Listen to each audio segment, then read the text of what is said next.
Ambati Rambabu arrest, వివాదాస్పద వ్యాఖ్యలే కారణమా? భారీ పోలీస్ బందోబస్తు. అంబటి అరెస్టుపై రాజకీయ రచ్చ. అంబటి అరెస్టుకు అసలు కారణం ఏమిటి? మాజీ మంత్రి వైఎస్ఆర్సీపీ నేత అంబటి రాంబాబు అరెస్ట్ అయ్యారు. గుంటూరు జిల్లాలోని నల్లపాడు పోలీస్ స్టేషన్ కు ఆయనను పోలీసులు తరలించారు. గుంటూరులోని తన నివాసంలో ఉన్న సమయంలో అంబటి రాంబాబును పోలీసులు అదుపులోకి తీసుకున్నారు. ఇటీవల రాజకీయ వ్యాఖ్యలు, వివాదాస్పద ప్రకటనల నేపథ్యంలో అంబటి రాంబాబుపై నమోదైన కేసులకు సంబంధించి ఈ అరెస్టు జరిగినట్లు సమాచారం.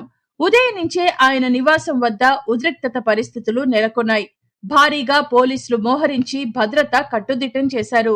అంబటి రాంబాబు అరెస్టు వార్త వెలుగులోకి రాగానే వైఎస్ఆర్సీపీ శ్రేణులు తీవ్ర ఆగ్రహం వ్యక్తం చేస్తున్నాయి. ఇది కూటమి ప్రభుత్వం రాజకీయ కక్ష సాధింపులో భాగమేనని పార్టీ నేతలు ఆరోపిస్తున్నారు. మరోవైపు పోలీసులు మాత్రం చట్ట ప్రకారమే చర్యలు తీసుకున్నామని స్పష్టం చేస్తున్నారు. నల్లపాడు పోలీస్ స్టేషన్ లో అంబటి రాంబాబుపై విచారణ కొనసాగుతోంది. అరెస్టుకు సంబంధించిన పూర్తి వివరాలు, కేసు స్వభావంపై అధికారిక ప్రకటన వెలువడాల్సి ఉంది. ఈ పరిణామం ఏపీ రాజకీయాల్లో హాట్ టాపిక్ గా మారింది.